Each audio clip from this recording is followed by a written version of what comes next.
there were challenges right out of the gate. We started off testing out a themed office hour. The thought process was, well, maybe customers don't know what questions they can ask. Didn't really work out that way though. Customers would just join whatever office hour was happening the soonest and ask whatever question they had. They were not going to wait to join the third week of the month. They'll just jump into that one and hijack it and be like, well, that's great that this is what you guys are talking about today, but I have this question and I'm going to ask it in this office hours. Welcome to Customer Unsuccess, the podcast where we cut out the noise and talk with real leaders about their hardest lessons in customer success and other go-to-market motions. I'm your host, Joe DeGrande, and in each episode, we're going to unpack real challenges from real leaders, failed tech implementations, a strategy that didn't yield results, or difficult customers. But more importantly, we're going to take those lessons learned and share them with you so that way you can avoid those same mistakes with your team. So if you're in customer success, sales, or other go-to-market motions, stick around to hear from the best. Now let's dig into it. Today's guest, I have Kat Breeggemann. She's formerly ran SalesLoft's daily office hours program. And along the way, she's learned that open forums drive far more engagement than pre-scheduled topics, and that failing fast saves time and effort. Really enjoyed the conversation. I hope you do too. Now let's dive in. All right, let's kick this off. Good stuff. All right. Well, Kat, thanks so much for joining the Customer Unsuccess podcast. Thanks for having me. I'm excited to be here. Oh, I'm pumped. We got a lot of stories. I know we're catching up, but just for those of you who don't know, Kat Breeggemann is on the show today, and she's worked at companies like SalesLoft as well. So she's got lots of experience in digital touch and digital customer experience. But yeah, I'm excited to tap into some of the stories you got today. Yeah, you nailed it. Digital, whatever you want to call it. You know, I've held like 16 different titles and worked in 4 different departments. And is it customer education? Is it digital customer success? Is it customer marketing? It's all the same thing. It's just whatever you want to call it. 100%. Yeah. I mean, there's been so many different names, acronyms thrown around. And I mean, at the same time, right, it's like always the end goal, right? Doing more with less, one to many, you know, as far as handling your customers. And I know we're talking a little bit about that today, is more specifically around office hours. I know during your time, you would kind of coordinate office hours and get them set up, run them. And I know you have a couple of stories and also the challenges as well. And I know it's a hot topic too with people. I know like some companies have it right, some don't. And so I'm excited for this one. I'm curious to hear your stories and learn lessons there. Yeah, definitely. There's lots of stories. There was a lot of, when I started at SalesLoft, it was kind of one of the first things I got to dip my toe into was they were just starting to try to figure out or approach the idea of, you know, the doing more with less. Like, how do we serve up education to our customers in a scaled fashion? How do we connect with our customers in a scaled fashion? And the leadership at the time had this idea of office hours, which I think a lot of companies, to your point, a lot of companies are trying to do this. A lot of companies have tried to do this. And there's a lot of, I'm in various different, you know, digital customer success, customer education communities, and I see it come up all the time. Like, how are you guys running office hours? How do we get this to actually work? What's the secrets to success? What are the things that we shouldn't do? So I spent, you know, 4.5-ish years probably running and managing and coordinating office hours at SalesLoft. And so there's a lot of learnings and a lot of ways that you can do it right and you can do it maybe less right. I won't say wrong, but you know, this is the unsuccess podcast, right? Oh no, of course. I mean, there's always a right or wrong way of doing things, but I think also too, you know, we'll talk not to skip to the end, but always the takeaways of them. You're never going to really know what's working unless you try. I think that's the biggest thing. And I think it's always, you know, not to be so cliche, but there's always a learning lesson, right? I think like you could take bits and pieces and adjust, you know, and optimize. I mean, you're never going to be perfect, not you just saying like generally speaking, right? Nothing is perfect, but you could always continuously improve. But yeah, definitely. I can start from the beginning if you want. I mean, just tell how it went. Okay. Yeah. So like I said, it was one of like, when I started at SalesLoft, they had a scaled CS team. They call it the Velocity team, which I still think is the best naming convention of any That scaled is an CS team awesome I've name. ever heard. Um, and that was, like your traditional like pooled success team, right? It's below this certain threshold. There's like 6 CSMs that are managing incoming inbound emails from that group of your customer base. And there was, they were running into the same challenge that I think every tech company has, which is, wow, our sales are doing good, hopefully, right? Hopefully every tech company is doing good sales and you're bringing in more customers. Right. And that means that now you need to keep managing more customers, and you can't do that in a one-to-one relationship forever. It's just not scalable. And you can't do it when you're bringing on large enterprise customers either that have thousands of end users. Having one CSM manage every question from all those end users is also not scalable or feasible.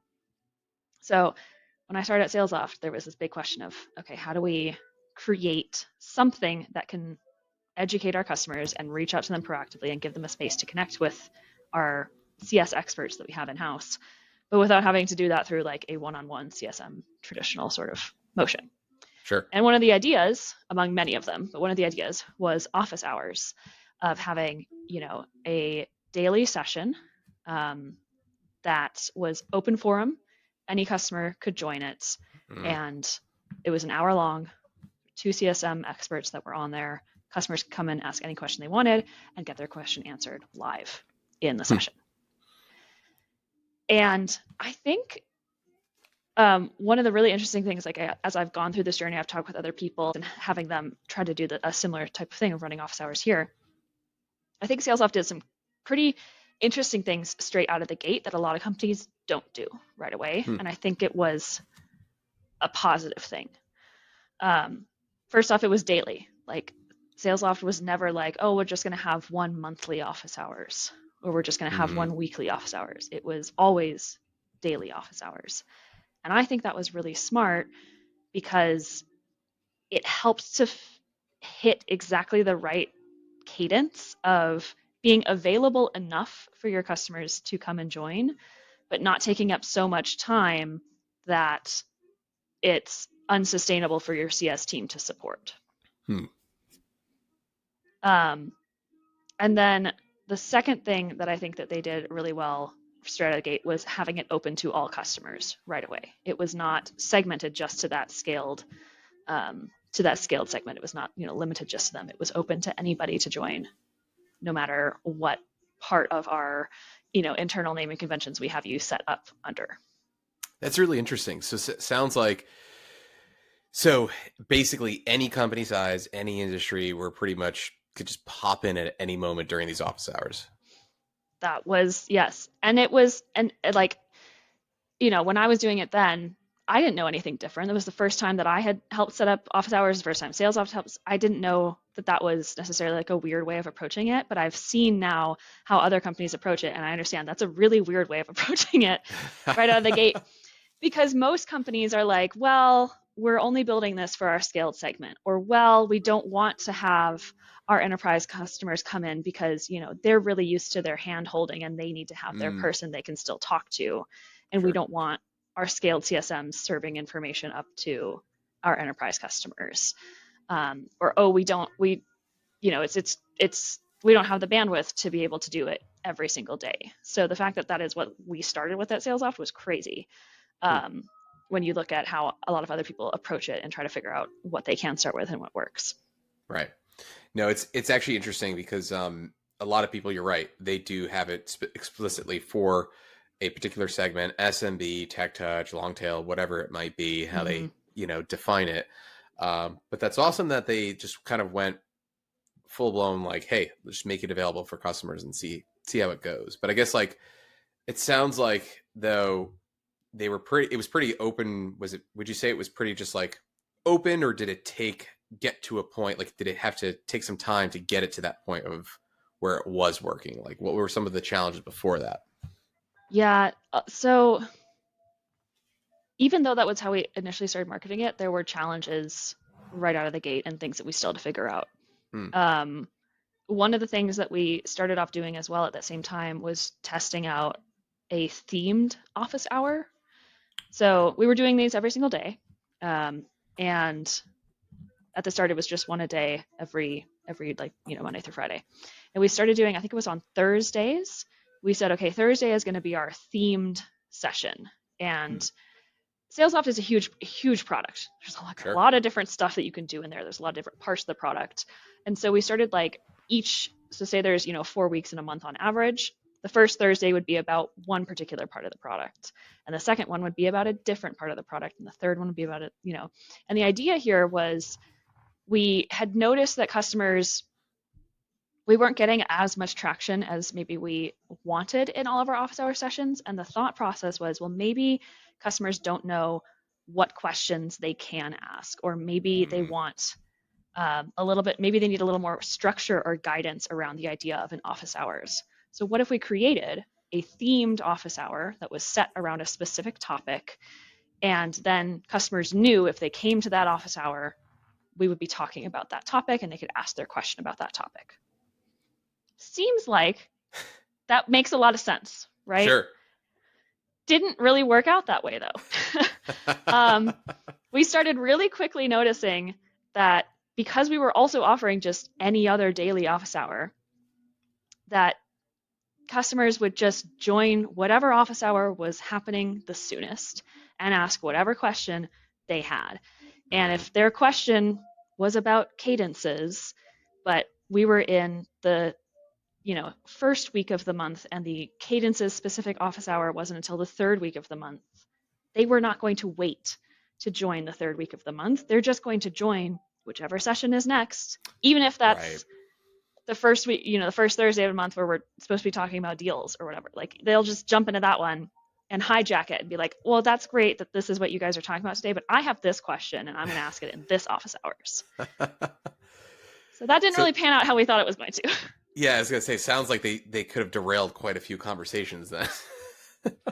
Yeah, and it was, yeah, I think it was just one of those things where we had our best intentions and sure, logically it maybe made a lot of sense, but then seeing it in execution didn't really work out that way. Yeah. And so I think we only ran the like topic specific office hours for 3 or 4 months before we sunset those, and then just kept it at being just open-ended office hours every day for whatever question you want. Gotcha. Yeah, no, it's good though that, so there's a couple of good things that you're walking away with though there. It's one, the just recognizing like the trend, right? And also recognizing that trend pretty early on. Like I think 3 months, that's pretty quick, right? Obviously there's a lot of resources that are being spent, but again, you still have to try at the end of the day, because those were at that point where you still, you said it was daily at that moment, or to start I think off? at that time it was still just one a day. One a day. We later got up to about to 2, sometimes 3 a day for a while there. Got it. But at least, yeah, I mean, it was quick though. It's not, you said it was around 3 months or, yeah. So it's still good in terms of, takeaway there. Like failing fast is kind of key. But I'm curious on now SalesLoft, as far as I know, obviously, and along with a lot of other solutions, you guys are working with global clients, right? So in office hours, it's very much, right, like as much as we want automation, right, and AI making your jobs a hell of a lot easier, there's still a human element, right? You just need someone there to kind of coach you and walk you through. How is that working with international clients globally? It was a scheduling challenge at times. So, but that was another thing we looked at right out of the gate. When we were doing them once a week, the initial schedule was we alternated days. So it was we would host it at 9 a.m. Eastern on Monday, Wednesday, Friday, and 2 p.m. Eastern on Tuesdays and Thursdays. I think that's right. But something like that. We were alternating different days. And so 2 p.m. Eastern 9 a.m. Eastern is 2 p.m. in London time. Yep. And I know that off the top of my head because I lived in this calendar for years. But we wanted to make it open because at that time, and SalesLoft still now, but even 6 years ago or whatever it was, had a EMEA office. We had a strong EMEA presence. We had a lot of customers in EMEA that we needed to serve. And so we were already thinking of that right out of the gate. If we need to have something that we're hosting 9 a.m. Eastern, that's the afternoon in EMEA, so people can attend. And then eventually when we got up to a schedule of the most that SalesLoft was hosting when I was still there was 12. Wait, I think the most we were doing was 13 office hours a week. Wow. Which is an insane number. I don't very recommend high that number. Actually Yeah. for anyone to do that. On success, too many office hours. Just don't do it. That's a lot. But we were doing, so we had a 9 a.m. and 2 p.m. every day. So that's Monday through Friday. That's 10 sessions. Then we added 2 EMEA specific sessions that were hosted at 6 a.m. Eastern, which is, I think, 11 UK time. Right. And then we added in an APAC office hours that was hosted by our sole APAC CSM. Shout out to her. And that was, I don't even remember what time that was, but it was like 11 a.m.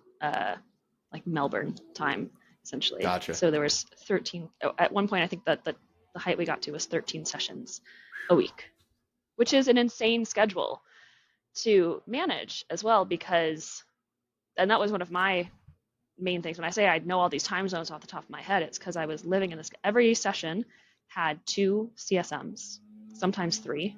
Wow. So, because we didn't ever want, again, that's why I shout out my APAC CSM, because she was the only person there. She had to do it by herself. But everywhere else, I was like, I don't want to put somebody solely in charge of every customer coming in and asking whatever question about this huge platform that we have. Mm-hmm. The amount of knowledge that you have to have off the top of your head in those scenarios is a lot. So it's really good to have a buddy who might remember something different than you in that scenario, or might know something different than you, or have experienced something different with their customers that you haven't yet. So you're talking a schedule of, 13 different sessions with usually two people on each session, and then trying to balance out who those 2 people are based off where does that person live. I can't have my EMEA people hosting 2 p.m. sessions. I also can't have my West Coast people hosting 9 a.m. sessions. That's 7 in the morning or 8 or 6 in the morning. I'm not going to do that to you. That's crazy. Yeah. And also balancing out is the buddy system, right? We have like a more senior established CSM with a more junior CSM. So every time we hired somebody new, it was like, all right, I'm going to have to move around all these blocks again and figure out who I can put this person with, so that they know how to do office hours effectively, so that they can, have a really senior buddy with them. And I probably made people mad. I'm sure if anyone from SalesLoft listens to this, I'm sorry about your office hour schedule. I'm sure at some point people were like, Kat, why are you doing this to me? Especially when there were hiring freezes. And there was a time at SalesLoft where some people had to host 2 sessions a week. And you're taking tough. 2 hours out of a CSM schedule every week is a lot. So that's maybe why I recommend not so many sessions in a week, because it's a lot to manage, it's a lot for your CSMs to partake in, it's a lot for customers to keep track of, it's a lot to promote to your customers. Sure. Yeah. Yeah, it's also, because you could also end up in the trap where you're doing a lot of that coordination, and then, especially like for the global folks, because maybe their assumption is that it might not be available, and then you have to promote it. You have to promote it really well to make sure that they actually attend, because after all that coordination.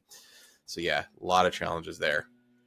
So stay away from 13 a week, it sounds like. That's the takeaway. Yeah, exactly. And also, like, to your point, like, pay attention to the trends too. I think we ran our EMEA specific sessions for too long. I think we could have sunset those earlier, because the reality was that most people in EMEA would just join our 9 a.m. Eastern sessions, which was 2 p.m. in UK time. We basically started to find out that the audience in EMEA, for whatever reason, preferred to attend an office hours that was hosted in their afternoon time.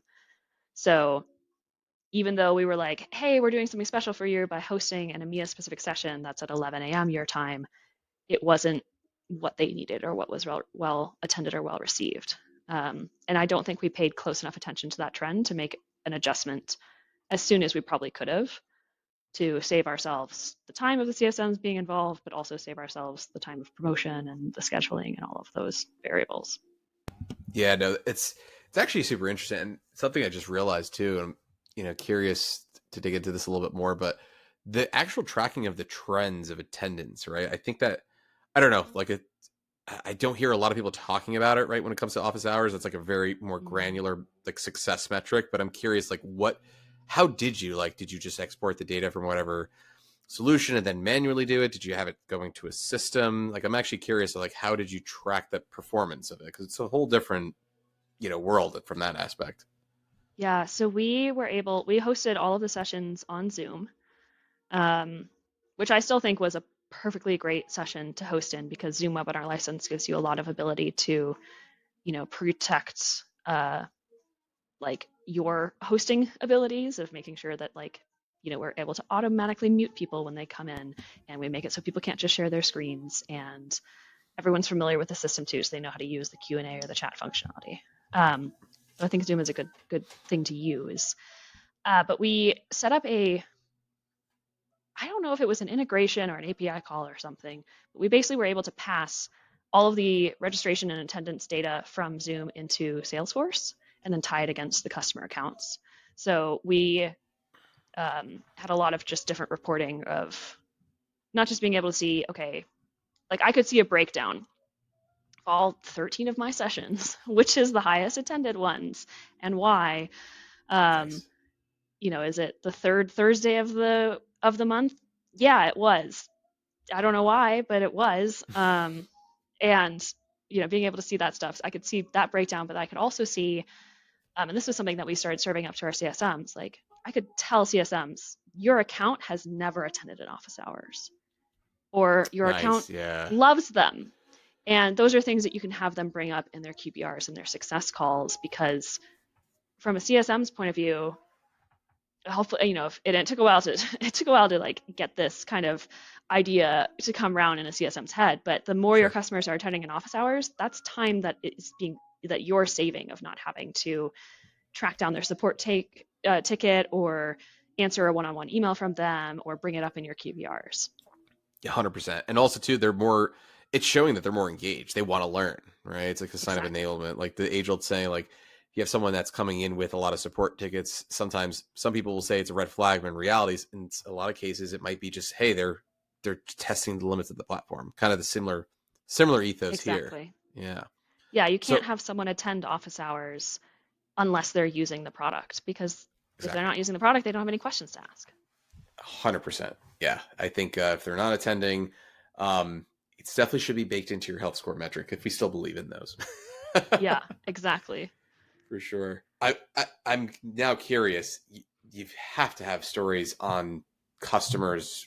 Like again, it sounds like it was an open floor, right? You transitioned that model where it was more structured. He brought up muting customers, not sharing screen. I mean, I got to ask any crazy or horror stories from either whether irate customers or just straight out, just hey, just not a good fit for the webinar or the office hours. I'm curious if you have any stories there. Yeah, I have a couple. Um, because I was in there too. I want to make it clear, like I was not just being like playing God with CSM schedules and then not. Yeah, I was in the office hours myself too, for and sure. hosting sessions, uh, at least one session every week. So I saw some of the stuff, and I had the funniest one, like positive, funny, weird. So I had one session where um, your sessions would vary. Like you'd have some sessions where we'd have 20 customers join in the Hmm, session and it would be slam packed and you'd be talking about everything. And you had some sessions where like two people would join and that was sure. just kind of how the dice rolled. And there was one session that I was in that we had two people from the same company that were there and no one else joined the whole session. And I have never wanted a customer to join office hours more than I just wanted someone else to come in so I could move on the conversation because this one Yeah. customer spent the entire time trying to sell me on crypto mining, which again, this was at SalesLoft, not a Yeah. crypto business, not at all related. And there was no way to like politely escaped that scenario. So I learned a lot about crypto mining that day, which was It's fun. That's interesting. I mean, that's talk about a creative way of selling. If he was, or he or they, she was selling a product. Yeah. It was just I'm pretty sure it was just a passion project. Like it wasn't like his business was crypto mining. He was just really excited about it and wanted me to get in on it. This was probably like 2021 too, so I feel like maybe a little late to be joining the crypto game, but you know, that was a Yeah, fun one. yeah, he's definitely. I would say at that point he's trying to jump on the bandwagon for sure, for lack of a. I guess like Hmm. just trying to think back like now some of the takeaways, right? Sounds like it's obviously listening to your customers, keeping an eye on trends, and then I guess like what else? You tell me. I think biggest takeaways are, yeah, keep an eye on your trends. Yeah, That's important for if you have an existing office hours that you are trying to figure out how to make it better.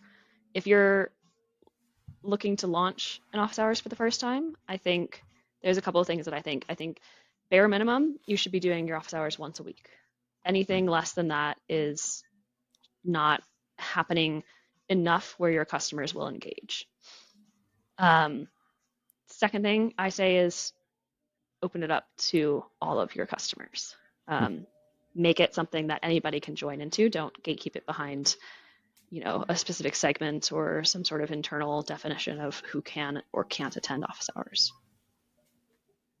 And then, yeah, third thing, try just leaving it an open discussion. Don't make it a topic, open discussion. or try a topic, see how it goes. It might work differently for your customer base than it has for me. But yeah, I think a lot of people go into it with the same ideas that we had of like, oh well, it needs structure, and then realize that it didn't actually need that at all. So keep that in mind. Gotcha. No, I think those are fair takeaways, and I think it's good learning lessons, right? I think it's an area where there's a lot of ways in which you could do it, but you kind of figured it out. I think you did a lot of different experiments, at the company. But I'm curious too, just about UCAT in general, right? Like, again, digital CS, digital customer experience, tech touch, long tail, whatever, one to many. It's a very fairly new concept, newish, right? Maybe within the past 10 years or so, more prevalent in the past 5. I'm curious, like, where do you go for your learnings? Of course, experience, like I look at books, there's podcasts, but I'm curious, like, what do you recommend as far as people to kind of turn to? Anything particular that it caught your eye? Um, I honestly get most of my learning from LinkedIn. Hmm, Um, and it's a tough thing to curate, sure. to have like a good feed of information.